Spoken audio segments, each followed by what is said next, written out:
Saya Cynthia Rompas masih menemani Anda di Kompas Petang. Saudara, akhir-akhir ini Presiden Jokowi kerap melakukan kunjungan kerja ke Jawa Tengah.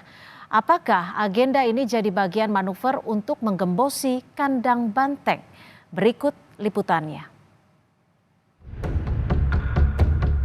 Kunjungan Presiden di Magelang hari ini menambah tingginya intensitas kedatangan Jokowi di Jawa Tengah. Pada pekan lalu, Presiden mengunjungi Salatiga, Magelang, Temanggung, juga Wonosobo. Sejumlah agenda dihadiri Jokowi seperti pembagian sertifikat tanah, penyerahan bantuan pangan, hingga pengecekan jalan nasional di ruas Solo Purwodadi. Kunjungan kerja Presiden Jokowi di Jawa Tengah bertepatan dengan kampanye Ganjar di Sukoharjo, Salatiga, dan Kendal. Seringnya Presiden Jokowi berkunjung ke Jawa Tengah dibaca oleh pengamat politik dari Parameter Politik Indonesia, Adi Praitno. Adi menilai kunjungan di Jawa Tengah tak terlepas dari upaya Jokowi untuk menggembosi kandang banteng. Saya melihat soal Pilpres di 2024 ini kan rasa Jokowi sebenarnya. Jadi yang didukung Jokowi, Pak Prabowo dan Gibran ini dalam banyak hal kan tidak terlepas dari manuver dan orkestrasi politik yang dilakukan oleh Pak Jokowi. Sebenarnya kalau mau jujur, sebenarnya paslon nomor 2 ini bukan hanya ingin target menang ya, baik di satu putaran atau kalau ada di 2 putaran. Kalau bisa, gembosi kandang banteng. Kan itu yang sebenarnya pesan politiknya yang secara tersirat. Capres nomor urut 3 Ganjar Pranowo merespons soal seringnya Jokowi bolak-balik ke Jawa Tengah. Ganjar tegaskan akan bekerja keras untuk jaga kandang banteng. Ganjar heran mengapa banyak yang sering datang ke Jawa Tengah. Kita pasti akan bekerja keras karena itu kandang banteng, maka banyak yang akhirnya mungkin harus membuat cara-cara tersendiri. Makanya yang lain kok banyak sering datang ke Jawa Tengah kan. Gitu ya. Oke, makasih. Strategi terus digencarkan oleh tim Prabowo Gibran mendongkrak elektabilitas salah satunya dengan merebut Jawa Tengah. Ada 2 wilayah yang jadi prioritas, yakni Boyolali dan Wonogiri. Salah satu jumlah yang paling banyak itu ada di kawasan tadi, itu di Boyolali sama di Wonogiri. Kalau yang lain, insya Allah kita sudah banyak yang menang. Tapi dengan perkembangan sekarang, optimisme satu putaran gitu? Insya Allah, makin hari trennya makin bagus. Dengan jumlah pemilih di pemilu 2024 mencapai 28 juta atau menyumbang 13,81% suara nasional, Jawa Tengah menjadi incaran para paslon juga partai politik untuk menambah elektoral. Sebagai wilayah yang kerap disebut kandang banteng atau basis pendukung PDI Perjuangan, kini Jawa Tengah diperebutkan oleh paslon lain yakni Prabowo Gibran. Tim Liputan, Kompas TV. Cawapres nomor urut 2 Gibran Rakabuming Raka angkat bicara soal langkahnya dan Prabowo yang coba menggoyang lumbung suara PD Perjuangan di Jawa Tengah. Gibran menyebut manuver kampanyenya itu bukan menggoyang, tapi menggetarkan kandang banteng. Saat kampanye di Pekalongan, Jawa Tengah, Gibran menjawab pertanyaan wartawan soal strategi paslon nomor urut 2. Menggoyang kandang banteng atau basis suara PDI Perjuangan. Sambil tersenyum, Gibran menyebut langkah kampanyenya bukan menggoyang, tapi menggetarkan saja. Pada pemilu 2019, Jawa Tengah menjadi provinsi penyumbang 21% suara bagi PDI Perjuangan dari total suara nasional yang dikumpulkan. Kita ada rencana menghapus kartu tani. Jawa Tengah, Mas. Ya, doakan yang terbaik lah ya untuk Jawa Tengah. Pak Rosan bilang di atas 65%. Ya, doakan yang terbaik untuk Jawa Tengah. Apakah kunjungan kerja Jokowi di Jawa Tengah bisa menggembosi suara PDI Perjuangan? Bagaimana strategi PDIP menghalau dugaan ini dan seperti apa target Prabowo Gibran di Jawa Tengah?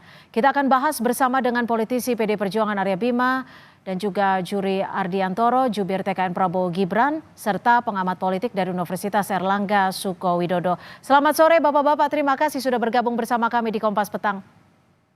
Sore Mbak Cynthia, Mas Bima. Baik, kita masih menunggu dari kehadiran Mas Juri ya. Baik, saya akan ke Pak Suko terlebih dahulu. Pak Suko, ini Jokowi mengklarifikasi benar kalau diajak kampanye oleh anaknya, meskipun belum dipenuhi ya oleh Jokowi. Apakah ini memang ada upaya, menurut perspektif Anda, untuk menarik Jokowi? Iya pasti dan tidak perlu diduga, bahkan kita bisa menyatakan memang demikianlah. Jadi tahapan ketika Pak Jokowi mengatakan Presiden berkampanye, maka dengan segala nyata sekarang ditunjukkan betul dan Jawa Timur, Jawa Tengah yang sebagai basicnya PDIP, apa ya, menurut mereka kan digetarkan. Jadi cara ini memang strategi ya. Kalau di dalam riset-riset kami itu salah satu orang bertindak memilih itu lebih banyak karena 62,5% itu menyatakan saya ingin memilih karena jika dikunjungi. Jadi ekspektasi publik dikunjungi. Berbeda dengan media massa yang hanya pada level knowledge, tetapi ketika dikunjungi ada interaksi itu daya motivasi orang yang dikunjungi itu lebih cepat berubah akan memilih daripada hanya lewat kampanye-kampanye media. Oke. Mas Bimo sendiri kalau jawaban dari Jokowi ini menurut Anda sesuai tidak sih dengan kenyataan? Karena di Jawa Tengah ini kan semakin intens sepertinya ya. Jawabannya apa Pak? Pak Jokowi. Tadi kalau Pak Suko bilang ini bukan menduga-duga, memang sudah ya gitu. Ya, apapun persepsi Pak Jokowi saat ini kan tidak dalam posisi netral ya. Kenapa? Dan gestur tubuhnya dan beberapa kali tindakan-tindakan atau di dalam kunjungan-kunjungan sebagai presiden, misalnya membagi sembako, di belakangnya ada gambarnya Pak Prabowo dan Mas Gibran kan.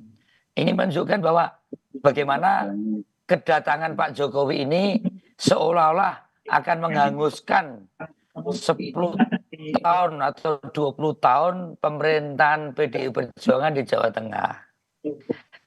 Ini kalau dikatakan kandang ya mungkin berlebihan. Kami punya 21 kepala daerah. Dengan wakilnya kita hampir mempunyai sekitar 31 dari 36 kabupaten kota. Kita serius betul memikir rakyat selama 15 tahun ini, kenapa akhirnya banyak kepala daerah kita yang terpilih, termasuk Pak Jokowi. Tapi kalau perspektif Anda Mas Bimo, perspektif Anda dengan kehadiran Jokowi ini bisa menggoyang kandang banteng di Jawa Tengah dan juga menggerus suara? Kami mengatasi itu, misalnya di masalah pupuk. Masalah pupuk bukan masalah kartu. Memang pemerintah nggak niat nambah subsidi. Saya ini kan komisi 6 tahu kebutuhan pupuk 22 juta ton. Kemudian kemampuan produksi 14 juta ton. Pemerintah mensubsidi hanya 9 juta ton. Jawa Tengah di tahun 2024 ini turun lagi subsidinya. Kemudian ada susup gratis. Kita jelaskan susup gratis itu bukan bantuan Pak Jokowi. Itu memang subsidi pemerintah, termasuk DPR, termasuk Aryo Bimo. Jadi kita menjelaskannya satu persatu. Kemudian ada bantuan beras, kemudian ada BLT. Oke. Begini. Tapi menggerus tidak? Pada kenyataannya sampai saat ini menggerus tidak suara PDIP? Sampai hari ini enggak, kami bagaimana mengatasi penggerusan itu. Masih mengatasi penggerusan itu? Soal beras. Ya, ada yang beli kemampuan beli beras. Loh, sudah beras. Jadi saya melihat ada usaha-usaha menggerus, ya kan? Tapi kita jelaskan bahwa rakyat sudah cukup cerdas dan bahkan kita kasihan semakin tidak terhormat. Karena pemimpin itu kan berinisiatif. Baik, kami sudah tangkap. Mas Juri. Mas Juri, ini kampanye cukup panjang sepertinya ya, kalau saya tidak salah sampai 10 Februari di Jawa Tengah. Apakah ini memang ada upaya untuk menggembosi suara kandang banteng di Jawa Tengah? Ya, makasih Mbak, Mas Aryo Bimo, Mas Suko Widodo, selamat sore. Ya, saya sekarang sendiri sedang ada di Jawa Tengah nih, saya ada di Brebes, tadi dari acara Tegal sama Mas Gibran, dan kita bukan soal gembos-menggembosi ya, ini kan soal kontestasi, soal persaingan mencari dukungan suara di seluruh Indonesia, tidak hanya Jawa Tengah, dan kebetulan memang Jawa Tengah menjadi daerah krusial, bukan saja ini kelahiran Mas Gibran, Pak Prabowo juga punya darah dari Jawa Tengah, Banyumas gitu, tapi Jawa Tengah itu memiliki nilai yang sangat berarti karena jumlah pemilih di Jawa Tengah itu sangat signifikan. Jawa Tengah itu adalah provinsi dengan jumlah pemilih terbanyak ketiga setelah Jawa Barat dan Jawa Timur. Ada 28 lebih juta pemilih di Jawa Tengah. Jadi maka perebutan suara di Jawa Tengah sesuatu yang sangat lumrah dan wajar, dan kebetulan kita semakin optimis akan meraih suara mayoritas di Jawa Tengah ini. Oke, Pak Suko, seberapa signifikan sih sebenarnya suara di Jawa Tengah ini dan peluang kemenangan di Pilpres untuk memenangkan suara Jawa Tengah ini akankah berpotensi untuk menang di Pilpres? Ya, kalau dihitung misalnya jumlah pemilih di Jawa itu kan sekitar 51% ya. Banten, DKI, Jogja, Jawa Barat, Jawa Tengah, Jawa Timur.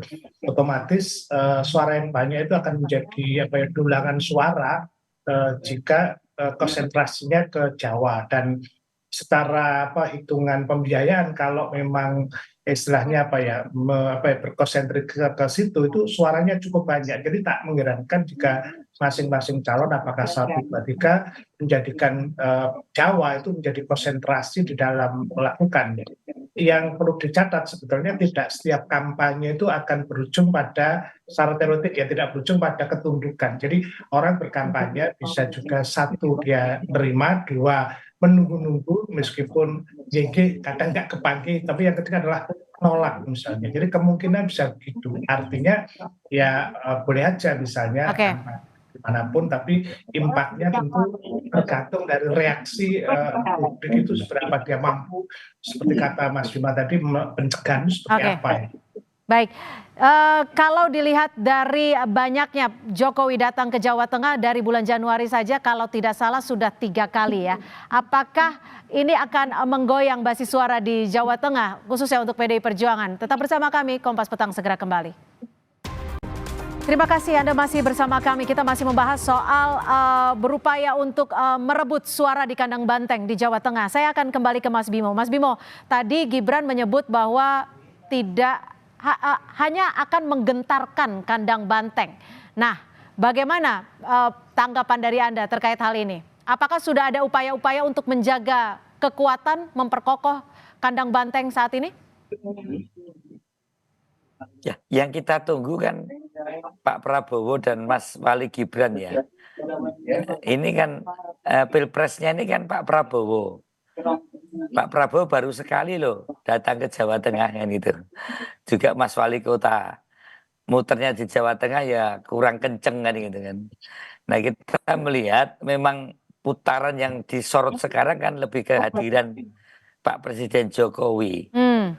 Nah, sehingga isu-isu yang dimunculkan itu kan bukan kontestasi bagaimana kampanyenya Pak Prabowo dan Mas Wali Gibran, tapi yang kita dengar kan justru presidennya ini kan kayak Pak Jokowi mau kontestasi presiden periode ketiga gitu kan di bawah, yang muncul kan itu. Jadi dengan kehadiran Presiden Jokowi di Jawa Tengah, ini mempengaruhi basis suara PDIP di sana tidak?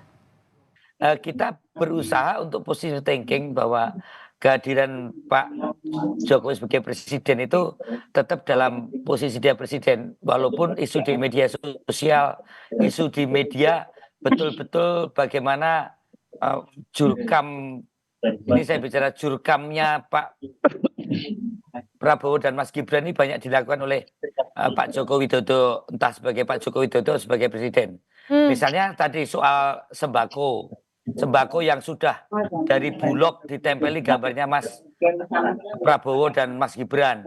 Kemudian juga soal pembagian sertifikat. Kemudian juga menyangkut pembagian pupuk. Ya. Ini betul-betul kemasannya lebih di spread itu dalam urusan untuk memperkuat legitimasi Mas Prabowo dan Mas Wali Gibran. Kami tidak ada masalah karena kami punya instrumen untuk menjelaskan itu, bahwa kehadiran Pak Joko Widodo adalah sebagai presiden yang mana masalah pupuk ini masalah urusan pemerintah. Yang paling khawatir lagi adalah tekanan kepada kepala desa dan aparat desa. Ini terjadi betul oleh oknum-oknum aparat yang sedikit mengancam dalam tanda petik dengan meminta target suara. Oke, ditahan dulu Masih sampai di situ. Kita minta kita kumpulkan. ditahan dulu sampai di situ. Mas Juri, Mas Bimo menyebut Jokowi bahkan seakan seperti jurkamnya Prabowo dan Gibran untuk memperkuat legitimasinya. Bagaimana menanggapi hal ini? Ya, pertama saya nggak punya pretensi untuk menjelaskan apa yang dilakukan oleh Pak Jokowi sebagai presiden ya. Saya sudah berhenti nih bekerja di kantor staf presiden, jadi nggak punya kewenangan nih ngomong soal Pak Jokowi sebagai presiden. Tetapi memang kami nggak bisa menolak betapa atau nggak bisa menolak situasi di mana saat saya misalnya bersama Mas Gibran ya, yang keliling Jawa Tengah atau di beberapa tempat yang lain, itu memang aura Pak Jokowi itu kelihatan sekali. Jadi betapa Pak Jokowi di lapangan atau di masyarakat itu masih sangat kuat sekali kepercayaannya, dan betapa mereka melihat sosok Pak Jokowi ada di Mas Gibran. Nah, situasi seperti ini kan memang nggak bisa ditolak, memang faktanya begitu. Nah, maka apa yang dilakukan oleh Pak Jokowi, baik sebagai presiden, sebagai pribadi, itu tentu orang selalu mengkaitkan dengan Pak Prabowo atau Mas Gibran itu sendiri. Ya, satu sisi menjadi keuntungan buat pasangan calon kami, karena memang sejak awal pasangan calon kami itu Pak Prabowo Mas Gibran adalah pasangan calon yang mendeklar akan melanjutkan seluruh program-program baiknya Pak Jokowi dan akan meningkatkan apa yang sudah dilakukan Pak Jokowi. Jadi dari sisi visi misi program Pak Prabowo Mas Gibran memang sudah seperti apa yang sudah dilakukan oleh Pak Jokowi. Jadi memang mengabaikan posisi Pak Jokowi dalam kontestasi ini ya memang sulit, karena itu memang sudah menjadi faktanya. Tapi kalau perihal soal bantuan yang diserahkan, ada seperti yang diklaim oleh Mas Bimo tadi, ada foto bergambar Prabowo Gibran, bagaimana? Ya, pertama soal bagi-bagi sembako, soal keliling, belusukan dan lain-lain, ini kan orang juga semua udah tahu ya, ini adalah profilnya Pak Jokowi.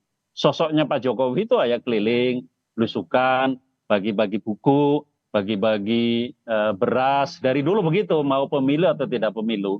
Setiap tahun, seperti kemarin Pak Jokowi ikut bagi sembako di depan istana. Itu bukan hanya tahun sekarang, saya kebetulan 5 tahun kerja di istana, tahu tiap tahun itu pasti bagi-bagi itu. Nah, memang dalam konteks pemilu itu dibaca menjadi lain gitu. Nah, gini, kalau ada hal-hal yang kemudian dianggap oleh kita atau oleh masyarakat melanggar, misalnya tadi beras Bulog, kita perlu cek seperti apa faktanya. Apakah itu adalah manuver Bulog atau orang beli berasnya Bulog atau seperti apa. Jadi ini situasi yang belum clear ya. Jangan sampai kemudian ini institusi lain seperti Bulog atau tadi dibilang aparat itu terseret di dalam kasus seperti ini. Gitu. Baik, Pak Suko, gimana kalau melihat ini? Apakah ini bagian dari manuver Jokowi untuk membantu legitimasi Prabowo Gibran di Jawa Tengah sambil mendobrak ataupun mengguncang suara di kekuatan PDIP di Jawa Tengah?